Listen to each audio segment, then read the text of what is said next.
morning, DeFi IoT. I want to talk a little bit today about the closure on the Swiss crypto bank called Flowbank.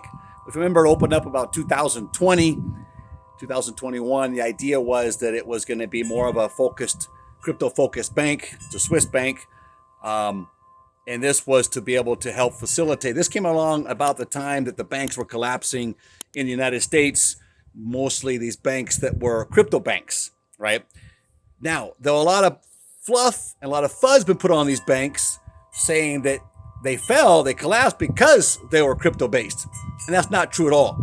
The banks that fell last year were due to the US government closing those banks down.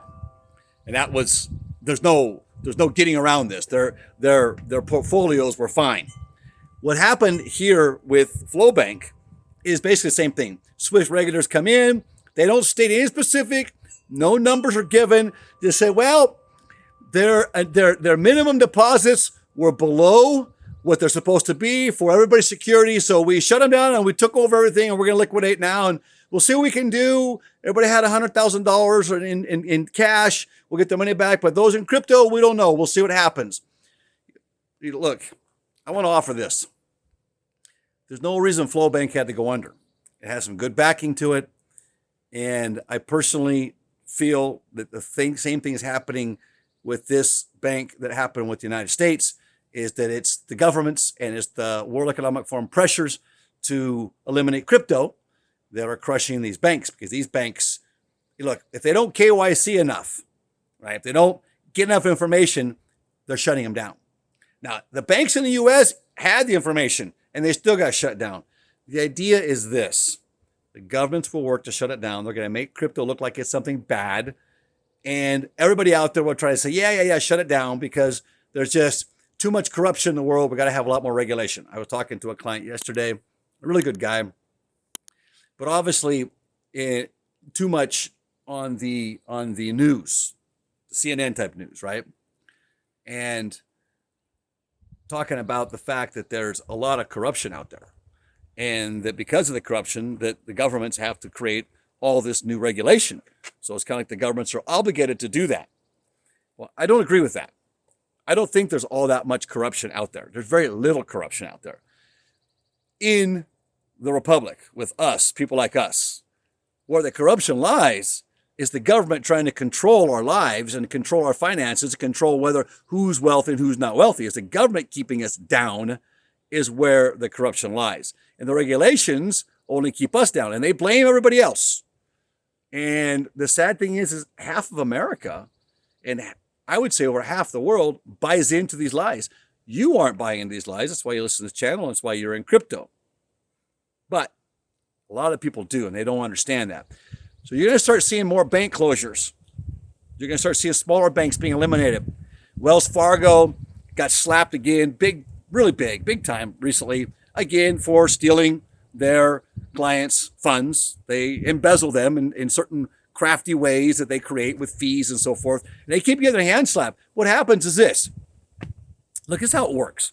Wells Fargo is one of those banks, the top three or four banks where they want to be that player. Citibank, Wells Fargo, Bank of America want to be that player for the new digital dollar. And what happens is like this. In South America, in these banana republics, and you're seeing it happen here the same way. Now, we're no different here in the U.S. I'm sorry to say that, but we're not anymore. What happens is this. Like, I'll just give you an example again before with the electric company down there, for example, in Ecuador. They have an electric company called ML Norte. Well, ML Norte apparently is independent of the government, right? But it does everything the government says it to do. Then all of a sudden they come along and they charge you like double your rates for 3 months. Then the government comes in and says, shame on you for doing that. Can't believe you did that. Give back 1 whole month to all those people now, or we're going to fine you and shut you down. And we're going to fine you anyway because you did it to them, and you're going to pay us so many millions of dollars. And that's how they move the money to the dirty pockets of the government. You see? It's the same thing happening here. Wells Fargo, Bank of America, they get their hand slapped all the time. They get fined, and they give money to whom? Who? Generally the Treasury Department, right? Or whoever's suing them at the time.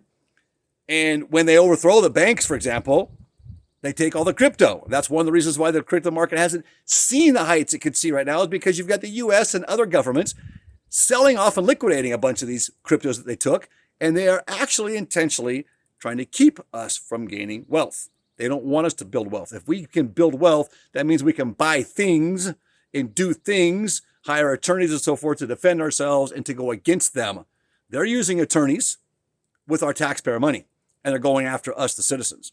This Letitia James in New York, she's a joke. And I'm saying that, Letitia, whatever your name is, you're a joke. You belong behind bars. You're going after a crypto couple now, a couple that got hacked. Maybe there's something there. But what it looks like you're doing more so than anything is you're going beyond your authority. You're just creating cases and going after people. And that's what's going to happen in California and all these blue states. The same thing's going to take place if we're not careful. Now, right now on the table, flying through Congress and through the Senate, is a crypto bill that's going to create more KYC and allow us not even to access any platforms at all. Because if we do, that aren't registered with the US, if we do, we are aiding and abetting in terrorism, and therefore we can be charged with federal charges. That is right now sitting in the Senate. It looks like it's going to fly through. It may or may not. We'll see.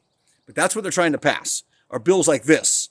Terrorist bills. They always talk about the terrorist bills. Let me tell you something. That's a joke in and of itself. When I was a CEO and I was running the company down in Costa Rica, and 2008 hit, and the banks came in and shut all banking down for all foreigners. Very discriminatory, but that's what they did. Any foreigners who were there, they pulled all of your loans and just seized all of your assets that you had against any of your loans right then and there. Boom, when 2008 hit. We should have done the same thing. We would have not have crashed. That's why Costa Rica didn't have a complete crash. Those who got burnt in Costa Rica were people like us that were invested in Costa Rica, and they took it. And then they squatted on our land. In fact, I'm going down shortly to go back and try to redeem some of my land that's been stolen from me by the same culture and the same people. So what you have to understand is that when I was there and they shut us down, the money that came up in the market was all money that was being laundered or things of that nature. And a lot of people took it.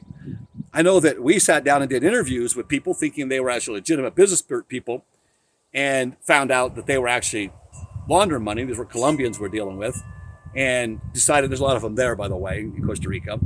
And we decided that we're not going to get involved with this. And we didn't do it. And therefore, our company ended up having to close a few years later. And we went down because of it.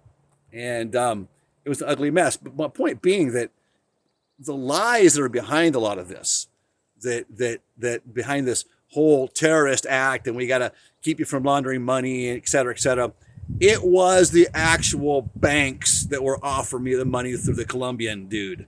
It was the actual National Bank of Costa Rica. All right.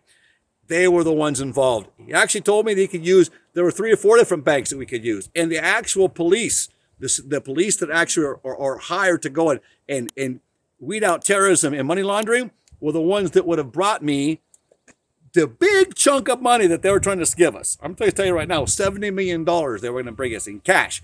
And they were going to bring it with the police, the Costa Rican police,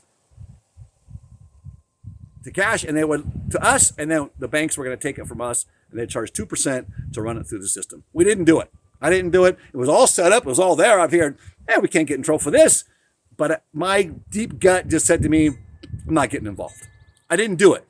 But the point I want to say on this is that it's just a lie. The governments tell us things, and we think, oh yeah, it's for our good. And that's what my client was saying yesterday. There has to be more regulations for our good. No, it's not for our good. We need a free market economy, right? We need basic regulation. I get that, to keep things fair. But when the government is the one now trying to cheat and trying to take over the whole system, following Kissinger's suggestions, right? Control the money supply, control the food supply, right? Then you control the people in the world. And that's where they're going with this. We need to defend crypto. We need to get involved with these banks and support these banks. Now, is it risky for us if we get involved with these banks and the governments come in and shut them down? It is. So you think that Swiss bank might be a safe bank to bank in.